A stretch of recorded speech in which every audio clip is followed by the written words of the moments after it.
action of generalizing. That means you make a broad statement about a topic because it's, excuse me. And you told me that if you talk to me one more time, I'm going to have to drop you. Is this funny to you? No, it's not. I just said. No, I can make it funny. I can make it funny to my audience if you want to. The problem is women don't like generalizations. See.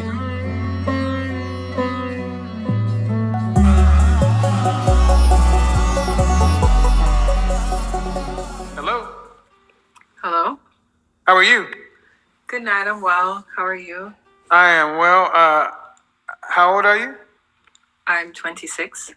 All right. So what's the disagreement? Well, okay, you were commenting earlier about how men essentially develop the world, and that's true. I would agree with that to an extent. What I would ask though is, to an extent? Well, yes, but I would add to that to say that I think that, well, I don't think, but men also have contributed to a lot of other groups not being able to contribute to the development of civilization. For example, women couldn't vote, women couldn't own property, women couldn't be a part of certain professions. And that was in large part. Okay. Hold on. Do women have it better today than they've ever had it? Right, no, but I'm talking, yes. Okay, what are women not able to do today? Well, I wasn't talking about now. I was. Well, ma'am, this is the time we live in. No, but I'm contributing to your point about how men created the world. I'm saying that there's a background to that. I don't think it's accurate to just make those general statements. Yes, it is accurate. Who created the world, men or women? But I'm saying that those same men created systems and laws and norms to prevent women. There's always going to be war. There's conflict is part of the human condition. You're 26. 1,000 years ago, most men died in what? In wars. Thank you. Do we have those? Not as much anymore, no. No. So the arguments you're making is men have made structures. Men have also civilized the world in general to where you can do anything you want to almost as a woman and walk down the street. If you decided to get in your car and drive to the local convenience store. To some extent, women fought for that. To some extent. There is no to some extent. Women fought for that to some extent. You didn't fight for shit. We gave it to you. Women didn't fight for it. We gave it to you. We gave it to you. Women didn't fight for it. We gave it to you. Suffrage was a man. Men gave you the right to vote. You didn't fight for shit. It was given to you. History is a tricky thing, man. They can say they fought. You asked and we gave it. Okay, ma'am. Can I ask? If you want to have a conversation, if you want to, no. Hold on. You can't overtalk me. You can't fucking talk me. That won't work. One thing it says in the instructions. See, that's when I start to get tyrannical. Why do you think you can overtalk me? I don't understand why y'all think that's gonna be. Make your point. I was just trying to make the point. So then, according to your argument, then that means that slaves did not fight for their freedom either. White people just gave it to them. They didn't. That's right.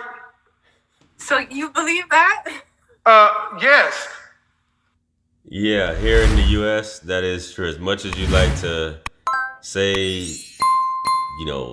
we fought for it, so on and so forth, it was the white man who actually gave you your freedom here in the States. Talk about the Union and the Confederacy and all this stuff like that, but at the end of the day, it was a group of white men who instituted slavery, and it's a bunch of white men who abolished it. And look at her laughing.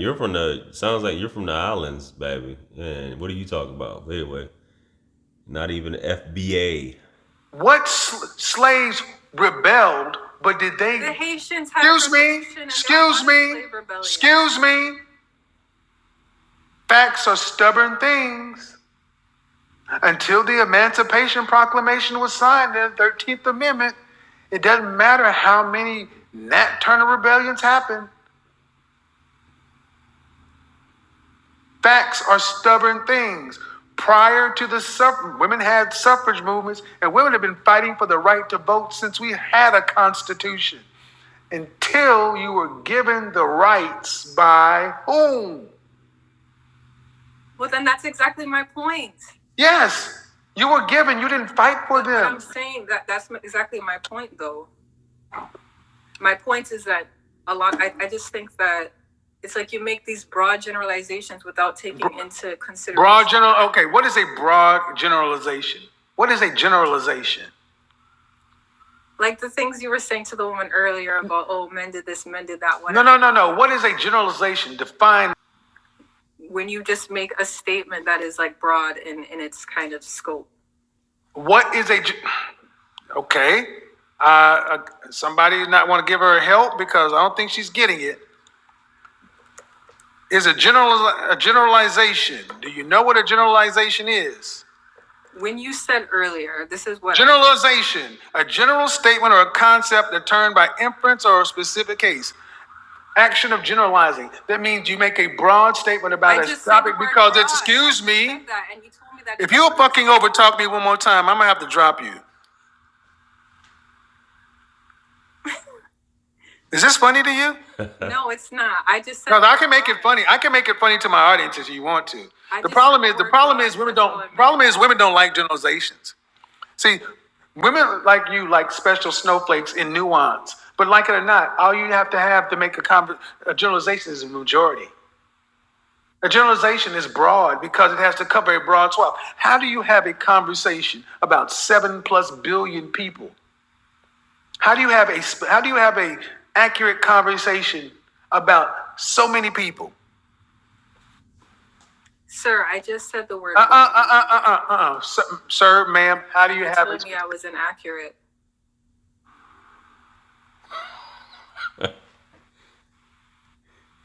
Yo, we just having a staring contest here. Like, come on.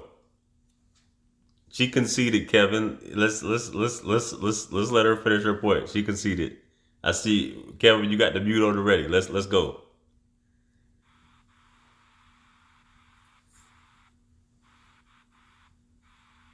You don't like generalizations. You make broad generalizations. Okay, gonna continue to do it too. Where are you from? I make broad generalizations. Gonna continue to do it, just like I can say. No, I was today, just. I'm saying I did. I'm saying I do. I'm not saying you do. What's your next point? No, well, I mean, that was, again, I was just trying to say that. I was just trying to add on to what you were saying earlier. Yeah, I get it. Right.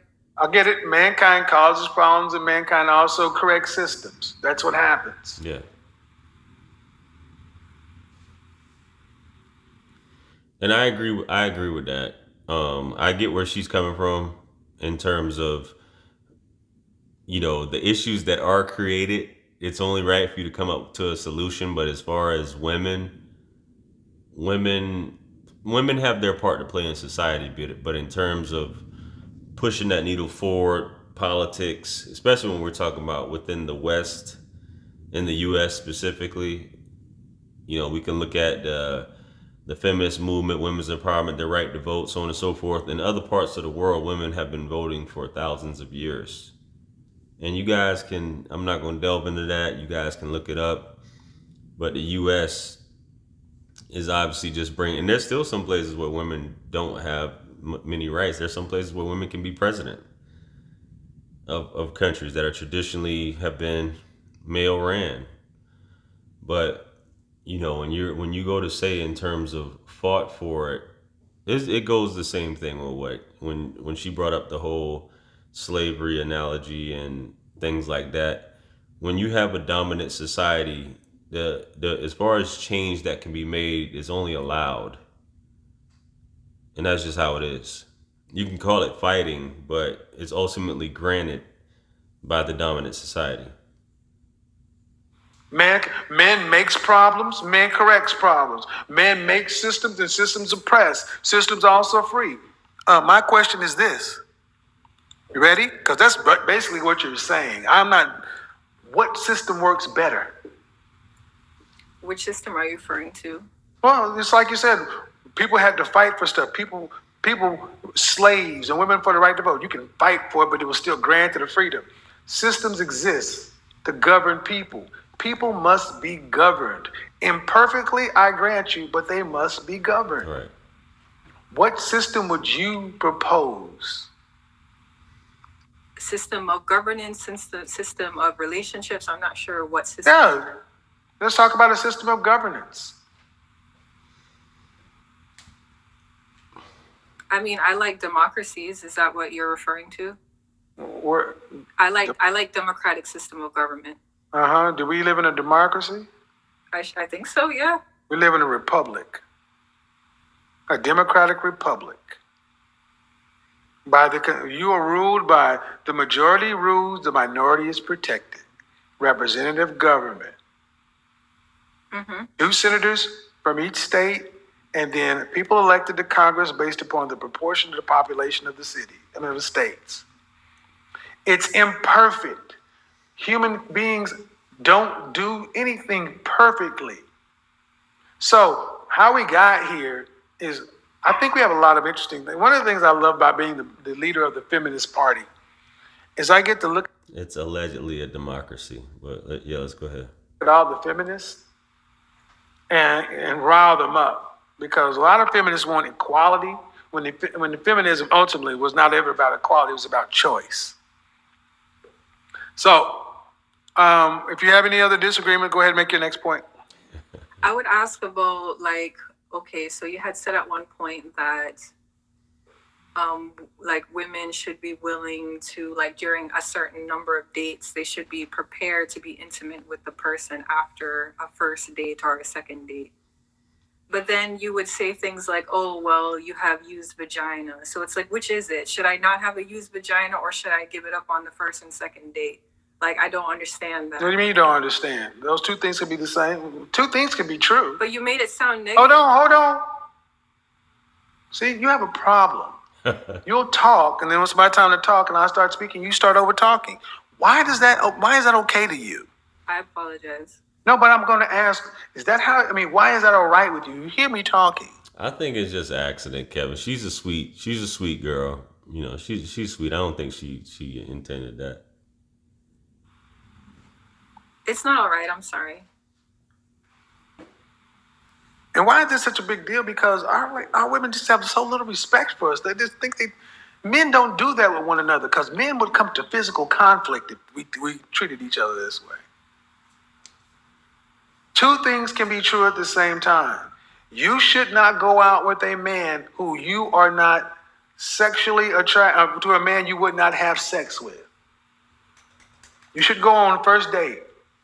You go on the first date to determine whether or not there's chemistry there or connection, to where if there's another date, you shouldn't go out on a second date with somebody you are not sexually attracted to and would have sex. Because to men, dating equals sex. So the problem today is women are not being fair dealing.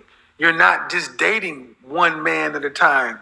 Maybe you are, but most women aren't just talking and dealing with one man. They're dealing with multiple men and bouncing around and dangling the possibility of sex in front of a man, or not even, or just knowing they're not interested in having sex, period.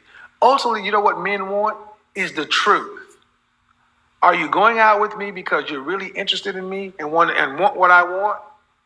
Or are you here for me to actually incent you to be with me? Now, that's the dating notion. That means you don't have to date that many people. You don't have to go out on a first date or a second date or a third date with a guy. You get to choose. But like it or not, men don't want women who've been ran through either. No one wants to marry a town hoe. Well, that's what I would ask then, because what if it is that a person goes on a date with somebody, and for whatever reason, maybe lack of chemistry or whatever, but then it's like you're also villainized. Like, even if you on one date, you get a date. Nobody's gonna villainize you. Now, see, a lot of women, they bring up this conversation. You see a lot of TikToks about this, a lot of videos done by women, and men try to stress this as well. There's nothing wrong with the date, right? And you guard your chastity how you see fit. At the end of the day, if you're known around town, if you're really known around town that you've been with this guy, this guy, this guy, this guy, this guy, that's different. And if a man chooses to be with you and chooses to have a serious relationship with you with this knowledge, he shouldn't throw that up in your face. Now, on the flip side of things, a guy is never going to know what your body count is anyway. And we act like this is such a realistic question to ask. How many guys have you slept with? Just in past, it's not realistic. I've never heard anybody or heard of anybody asking someone that question. And for a woman to be truthful you'll never. How are you going to know? So guys do say, okay, they want to try and body as many women, sleep with as many women as possible. But the woman that they choose to marry, it is hypocritical if you look at it. But you're expected to guard your chastity. They want to look at, it's that whole Madonna whore complex, if you will. It's kind of that. They want to smash this chick and get all of their thoughts off onto this one chick that they wouldn't wife, but they'll treat the wife for only this purposes. She's supposed to be chaste and have a low, 3 or less, if any. And it just doesn't make any sense. And realistically, I don't see, who's asking these questions? You guys like, I am JR? Yeah, okay. Whatever, man. For going out with somebody No, that no one's going to villainize. No one's going to villainize you. No. God damn. No one's going to villainize you for going out with somebody on a date and you don't have attraction. Guess what? I've gone out with people that I'm not attracted to either. You get a date. We're talking about multiple dates. See, the problem is, audience, women play dumb. And men are tired of women playing like y'all don't know what the hell's going on. Well, I wasn't playing dumb. I was trying to. I didn't say you. I said women. Okay, I didn't say you. I don't know you. I said, but men are tired of women playing dumb because women do play dumb. Women act like they don't understand this. But when it's time to go get what women want, they know how to get it. Is the ultimate question? My ultimate question is this: what do you want from a man in a relationship? Do you want to be married one day? Yes. Do you want children? I think I would have one. Who's helping you effectively sort or vet men? Helping me vet men? I guess I have to do that myself. There you go. That's the problem. Ding, ding, ding, ding, ding, ding. I agree. Yep. Because you can't even have a conversation without over talking a man. Good luck with that. Buy a dog right now. Get dog insurance and a chew toy.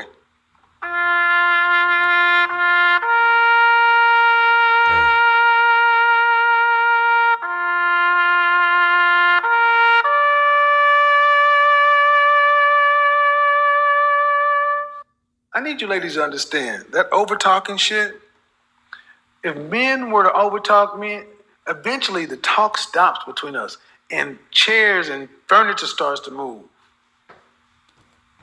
Because that is disrespectful to us. So when you're a female, you're smaller, your voice is lighter, you have to actively choose to try to dominate a man verbally. It is offensive to us. You don't have the deeper voices we do. Your voice doesn't project like ours. So you are trying to dominate a man.